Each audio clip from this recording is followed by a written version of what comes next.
Hi అండి. మేము కేరళ కొచ్చిన్‌లో ఉండేటప్పుడైతే అలెప్పి వెళ్ళాము. దాన్నే అల్పుజా అని కూడా అంటారనమాట.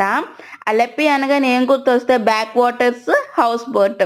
అలా షికార్‌కి వెళ్దామని మేము, మా హస్బెండ్ వాళ్ళ ఫ్రెండ్ వాళ్ళ ఫ్యామిలీ అయితే వెళ్ళామనమాట వీకెండ్‌లో. ప్రతిసారి క్యాబ్స్‌కి వెళ్ళే బదులు అలా బైక్‌లో వెళ్దాం. దూరమే కాకపోతే వెళ్ళామనమాట. మేము వెళ్ళేసరికి మార్నింగ్ స్టార్ట్ అయ్యాము. వెళ్ళేసరికి 11, 12 అలా అయిందనమాట.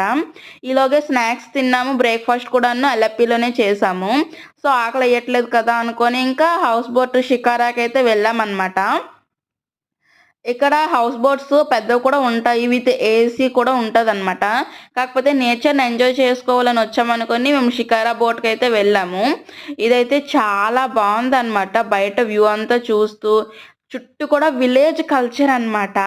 ఎంత బావుందంటే అటు ఇటు కోకోనట్ ట్రీస్, మ్యాంగో ట్రీస్, చిన్న చిన్న పెంకుటిల్లులుతో చుట్టూ హౌస్ బోట్స్ వాటర్‌తో అయితే చాలా బావుంది. ఆ రోజు చాలా ఎంజాయ్ చేసాం మేమైతే. ఆఫ్టర్‌నూన్ ఫుడ్ కూడాను మధ్యలో ఆపి పక్కన రెస్టారెంట్స్ ఉంటాయి. ఫ్రెష్ ఫిష్ కూడా పెడతారనమాట. కాకపోతే కొంచెం ఎక్స్‌పెన్సివ్ అనిపించి మేమక్కడ తినలేదు. ఎలాగో కడుపు ఫుల్‌గా ఉంది కదా! రిటర్న్ వచ్చేటప్పుడు తిందాంలే అనుకున్నాము. మొత్తము 2 అవర్స్, 3 అవర్స్ మొత్తం చుట్టూ వాటర్‌లో చల్లగా చాలా బావుందనమాట. ఎప్పుడైనా మీరు నేచర్‌ని ఎంజాయ్ చేయాలి అనుకుంటే అలపి రండి.